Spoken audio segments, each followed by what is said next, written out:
आम के पेड़ में जादुई फल। एक छोटे से गांव में एक विशाल आम का पेड़ था। वह पेड़ गांव के बच्चों और बुजुर्गों का पसंदीदा स्थान था। उसकी छाया में लोग बैठते, खेलते और आम के मीठे फलों का आनंद लेते। लेकिन उस पेड़ में एक रहस्य छिपा था जिसे कोई नहीं जानता था। गांव के एक कोने में एक बूढ़ा किसान रहता था जिसका नाम रामू था। रामू ने ही इस पेड़ को बचपन में लगाया था। एक दिन रामू ने देखा कि पेड़ के एक शाखा पर एक बड़ा और चमकदार आम लटका हुआ है। वह आम बाकी आमों से अलग था, जैसे उसमें सुनहरी रोशनी चमक रही हो। रामू ने सोचा, यह आम तो जादुई लगता है, इसे तोड़कर देखना चाहिए। उसने आम तोड़ा और जैसे ही उसे छुआ, आम में से एक मधुर आवाज आई, जो भी मुझे खाएगा उसकी एक इच्छा पूरी होगी। रामू चौंक गया। उसने तुरंत सोचा, मैं तो बूढ़ा हूं, मेरी सबसे बड़ी इच्छा है कि यह गांव खुशहाल रहे। उसने आम को खाया और अपनी इच्छा व्यक्त की। अगले ही दिन गांव में चमत्कार होने लगे।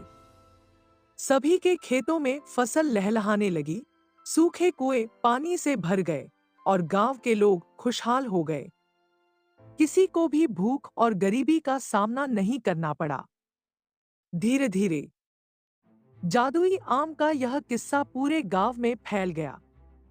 हर साल उस पेड़ पर एक ऐसा ही जादुई आम उगता और जो भी उसे खाता, उसकी एक सच्ची और निस्वार्थ इच्छा पूरी हो जाती।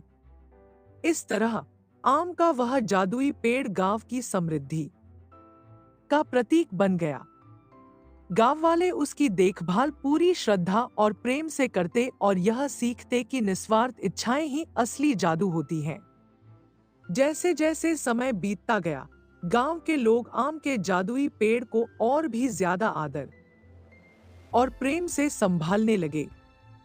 हर कोई उस आम को पाने की इच्छा करता, लेकिन उन्हें यह भी पता था कि आम की शक्ति केवल सच्चे और निस्वार्थ मन की इच्छाओं के लिए ही काम करती है। एक नई चुनौती। एक दिन पड़ोसी गांव का एक लालची सेठ, जो रामू के गांव के बारे में सुन चुका था, वहां पहुंचा। उसने गांव वालों से जादुई आम के बारे में पूछा। जब उसे पूरा किस्सा पता चला तो उसकी आंखें लालच से चमक उठीं। उसने सोचा, अगर मैं इस आम को हासिल कर लूं, तो मैं दुनिया का सबसे अमीर आदमी बन जाऊंगा। सेठ ने गांव वालों को धोखा देने की योजना बनाई। उसने कहा, मैं तुम्हारे गांव के लिए एक बड़ा मंदिर बनवाना चाहता हूं, लेकिन इसके लिए मुझे वह जादुई आम चाहिए। मेरी इच्छा से तुम्हारा गांव और भी समृद्ध हो जाएगा। गांव वाले उसकी बातों में आ गए। उन्होंने सोचा कि उनकी समृद्धि में और इजाफा होगा। अगले साल जब जादुई आम पेड़ पर आया, तो उन्होंने वह आम सेठ को दे दिया। सेठ ने आम को अपने हाथ में लिया और कहा, मेरी इच्छा है कि मैं इतना अमीर बन जाऊं कि पूरी दुनिया मुझसे जलने लगे। जैसे ही उसने आम खाया, अचानक एक तेज रोशनी हुई और सेठ वहां से गायब हो गया। गांव वाले डर गए। कुछ देर बाद उन्हें पता चला कि सेठ अपने लालच के कारण एक निर्जन द्वीप पर फंस गया है, जहां उसकी सारी दौलत है, लेकिन उसे खाने के लिए कुछ भी नहीं। वह अपने लालच का परिणाम भुगत रहा था। उस दिन के बाद जादुई पेड़ ने फल देना बंद कर दिया। गांव वाले समझ गए कि उन्होंने अपने लालच के कारण पेड़ को नाराज कर दिया है। वे बहुत पछताए और रामू के पास जाकर माफी मांगी। रामू ने कहा, यह पेड़ केवल उनकी मदद करता है जिनके दिल में दूसरों के लिए प्रेम और निस्वार्थ भाव है। हमें अपने कर्मों से इसे फिर से खुश करना होगा। गांव वालों ने मिलकर पेड़ की सेवा करना शुरू किया। उन्होंने पेड़ के पास पवित्रता बनाए रखी, उसके नीचे झगड़ा या गलत काम नहीं किया। उन्होंने गरीबों और जरूरतमंदों की मदद करना शुरू किया। कई सालों बाद एक दिन अचानक पेड़ पर फिर से एक चमकता हुआ जादुई आम उगा। यह आम देखकर गांव वाले खुशी से झूम उठे। उन्होंने इस बार रामू से कहा कि वही इसे तोड़े। रामू ने आम को तोड़ा और अपनी इच्छा जताई, इस पेड़ की शक्ति हमेशा इस गांव को खुशहाल बनाए रखे और लालच कभी यहाँ पैर न जमाए। उस दिन से आम का जादुई पेड़ फिर से हर साल फल देने लगा। लेकिन अब गांव वालों ने सीख ली थी कि जादू और खुशियां तभी टिकती हैं जब इंसान निस्वार्थ और ईमानदार हो। वर्षों बीत गए और जादुई आम का पेड़ गांव की पहचान बन गया। गांव वाले समझ चुके थे कि पेड़ केवल उनकी भलाई के लिए था। लेकिन एक दिन कुछ अजीब हुआ। पेड़ पर एक के बजाय दो जादुई आम उगे। यह पहली बार था जब ऐसा हुआ। पूरे गांव में चर्चा होने लगी कि अब क्या होगा।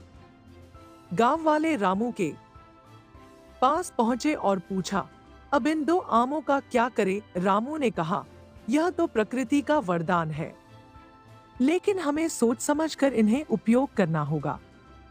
इनकी शक्ति को केवल निस्वार्थ और सबसे बड़ी जरूरत वाले कार्यों के लिए उपयोग करना चाहिए। गांव वाले आपस में चर्चा करने लगे। तभी गांव की सबसे बुजुर्ग महिला ने सुझाव दिया, पहला आम हमारी शिक्षा और ज्ञान के लिए हो। अगर हमारे बच्चे शिक्षित होंगे तो हम हमेशा प्रगति करेंगे। सभी ने इस बात पर सहमति जताई। रामू ने पहला आम तोड़ा और कहा, हम चाहते हैं कि हमारे गांव में ऐसा ज्ञान और शिक्षा हो जिससे हर बच्चा पढ़ लिख कर अपना भविष्य सुधार सके। जैसे ही आम खाया गया, गांव में एक अद्भुत बदलाव हुआ। एक विशाल स्कूल अपने आप बन गया, जहां हर बच्चा मुफ्त में शिक्षा पा सकता था। सबसे अच्छे शिक्षक गांव में आकर रहने लगे। यह देखकर गांव वालों का हौसला बढ़ गया। अब बारी थी दूसरे आम की। गांव के कुछ लोगों ने सुझाव दिया कि इसे खेती में सुधार के लिए इस्तेमाल करना चाहिए। लेकिन तभी गांव के कोने से एक कमजोर और बीमार बच्ची ने कहा, क्या यह आम हमारी धरती को ठीक करने के लिए इस्तेमाल हो सकता है? अगर हमारी मिट्टी स्वस्थ होगी तो खेती अपने आप अच्छी हो जाएगी। रामू और सभी गांव वाले उसकी बात से सहमत हो गए। उन्होंने दूसरा आम तोड़ा और कहा, हम चाहते हैं कि हमारी धरती उपजाऊ हो और गांव का हर हिस्सा हरियाली से भर जाए। दूसरा आम खाए जाने के बाद गांव की बंजर जमीन हरी भरी हो गई। नदियों और तालाबों में पानी भर गया। फसलों की पैदावार इतनी बढ़ गई कि गांव वालों को बाहर से कुछ भी खरीदने की जरूरत नहीं पड़ी। अब गांव में शिक्षा, हरियाली और समृद्धि का ऐसा माहौल बन गया कि दूसरे गांवों के लोग भी वहां आने लगे। उन्होंने जादुई पेड़ की कहानियों से प्रेरणा ली और अपनी जमीनों को संवारना शुरू किया। गांव का नाम सुखवन पड़ गया और वह पूरे क्षेत्र के लिए आदर्श बन गया। जादुई पेड़ ने यह सिखा दिया कि अगर हम अपनी इच्छाओं का सही उपयोग करें तो किसी जादू की जरूरत नहीं होती। मेहनत, ईमानदारी और एकता से हर सपना पूरा किया जा सकता है। अंत में पेड़ ने एक संदेश दिया, मेरी शक्ति सीमित है, लेकिन इंसान की मेहनत और सच्चाई असीमित है।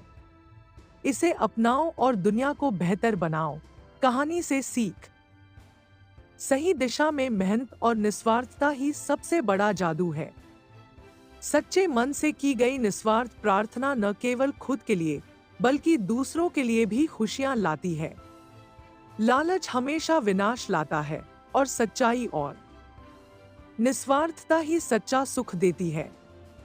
दोस्तों, आपको ये कहानी कैसी लगी कमेंट में हमें जरूर बताएं। मुझे आशा है कि आपको इस कहानी से बहुत सीख मिली होगी। तो चलिए मिलते हैं अगले वीडियो में, तब तक के लिए जय हिंद।